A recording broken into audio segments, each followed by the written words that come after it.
Saya lihat ini sekarang media ini bahaya. Panik teman-teman. Ada Habib dicaci maki, ada Kiai dicaci maki.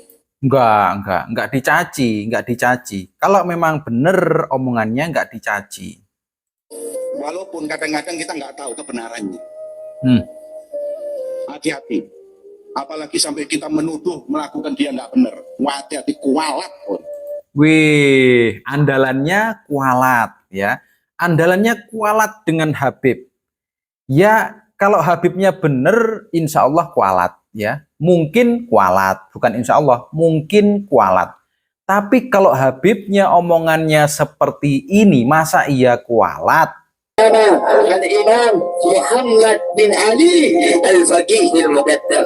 Al-Faqih Al-Muqaddam. Sayyidina Imam Faqih Al-Muqaddam di dalam manaqib sejarah hidup beliau diceritakan. Beliau pernah mi'raj, saudara-saudara.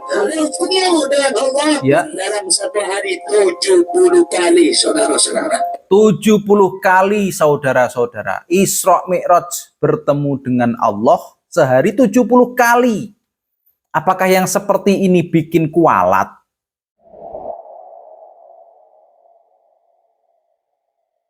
Assalamualaikum teman-teman. Habib sekarang mulai panik ya, mulai panik karena banyak orang yang sudah mulai tersadarkan berkat tesisnya Kiai Imad. Sudah mulai banyak yang sadar. Ya, karena mereka punya bukti. Contohnya cerita-cerita khurafat dari Habib-Habib yang mengaku cucunya Kanjeng Nabi. Yang bisa Isra Mi'raj sehari 70 kali lah, yang bisa menurunkan rantai emas dari langit lah. Yang seperti itu, ya jelas ceritanya halu teman-teman. Halu, apalagi kemarin sempat itu membuat warga NU ini marah ketika ada Habib yang mengatakan bahwa Habib Rizik gurunya NU, Habib Rizik idolanya NU. Wah, itu membuat warga NU marah teman-teman. Karena itu salah.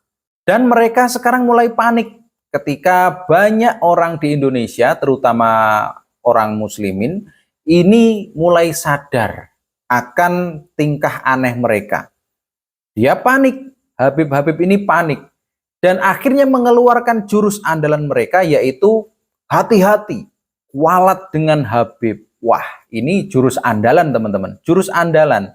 Karena mereka mengerti, orang-orang Indonesia ini orang-orang yang mengerti akan adab, mengerti akan siksa kubur, mengerti akan kualat, dan semacamnya. Akhirnya jurus andalannya keluar teman-teman. Coba kita simak dulu ya. Saya lihat ini sekarang media ini bahaya. Bahaya ya. Bahaya, membahayakan mereka maksudnya. Ada Habib dicaci maki, ada Kiai dicaci maki. Enggak. Ya, mungkin kalau yang sengaja ingin menjatuhkan Kiai mungkin ya, tapi kalau yang didengarkan ini adalah cerita-cerita khurafat, ya mohon maaf, orang-orang NU ini akan angkat bicara. Walaupun kadang-kadang kita nggak tahu kebenarannya. Hati-hati. Apalagi sampai kita menuduh melakukan dia nggak benar. Hati-hati, kualat pun. Tuh kan, kualat. Anda kualat. Kualat kon. Itu artinya Anda kualat. Ya, hati-hati. Anda tahu sendiri apa enggak? Ini ada yang dituduh katanya cabul. Anda tahu sendiri apa enggak? Enggak tahu, diam. Tuh. Dituduh cabul. Kalau masalah cabul ini pemberitaannya pasti sudah jelas. Sudah jelas, Pak. Contohnya ini ya. Ada kabar dari Nganjuk, teman-teman. Diduga cabuli santrinya oknum guru ngaji di Nganjuk ditetapkan tersangka. Nah, yang ini bukan lagi menuduh, bukan lagi karena sudah ada buktinya. Nganjuk Java Times, baru-baru ini masyarakat Kabupaten Nganjuk digemparkan dengan adanya kabar tak sedap dari salah seorang guru ngaji yang diduga melakukan kekerasan seksual atau pencabulan terhadap anak di bawah umur. Ini beritanya, ini bukan menuduh, ini faktanya. Dan hal yang seperti ini harusnya memang dikasih pelajaran. Dihukum, ini mencederai nama baik orang Islam. Guru ngaji loh teman-teman, guru ngaji. Memang rata-rata orang yang seperti ini biasanya memiliki pondok atau biasanya ini terafiliasi dengan salah satu ormas terbesar di Indonesia. Tetapi di dalam ormas itu tidak mengajarkan hal-hal yang seperti ini. Orang-orang Indonesia, terutama ormas tersebut yang berafiliasi dengan ya mungkin pondok pesantren atau mungkin TPQ-TPQ yang ada di situ, sebenarnya juga mengecam perilaku yang seperti ini, mengotori nama baik ormas terbesar itu. Ya, jadi memang hal-hal yang seperti ini tidak akan disukai di ormas manapun. Ormasnya nggak mungkin menyuruh, nggak mungkin membiarkan, pasti harus ditangkap orang-orang yang seperti ini. Dan ini bukan menuduh lagi Pak Bib. Pak Bib, siapa ini namanya Pak Bib tadi? Pak Bib Jamal katanya ya. Oke. Ini nggak menuduh Pak Bib, nggak menuduh. Jangan main-main. Yang ini katakan, oh ini ngedol agama nih. Anda tahu sendiri apa enggak? Loh, kata orang diam. Wih.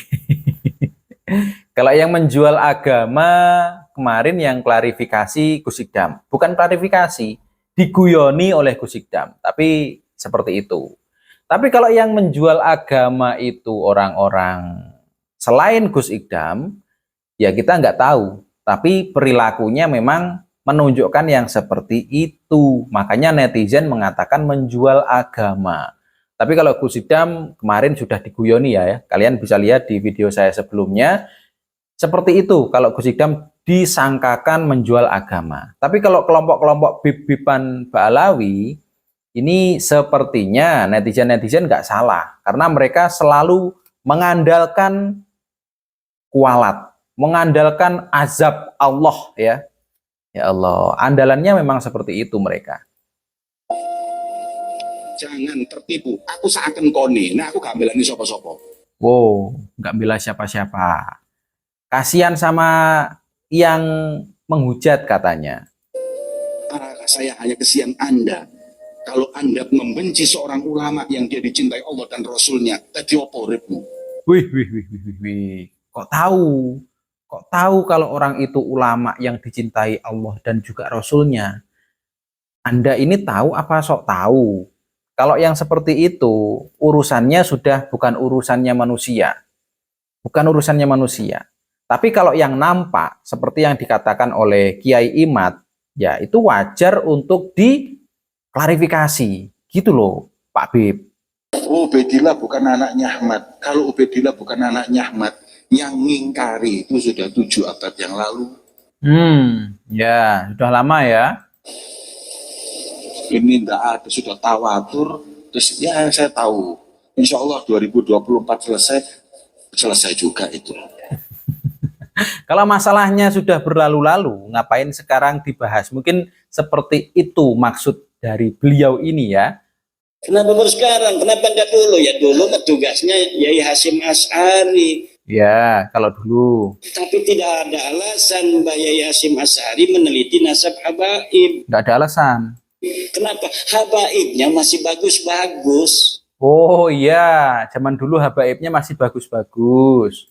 Ngaku cucu Nabi, orangnya soleh, orangnya alim, kita curiga. Nggak ada alasan. Ya. Kenapa baru sekarang? Kenapa nggak dulu? Ya dulu tuh. Nggak ada alasan ya, nggak ada alasan kalau orang dulu ini mempermasalahkan nasab. Karena baik-baik. Kalau yang sekarang penuh dengan cerita halu, teman-teman. Penuh dengan cerita halu. Makanya harus dibahas. Kan sing lawas dong. Saya kira kiai-kiai gede-gede.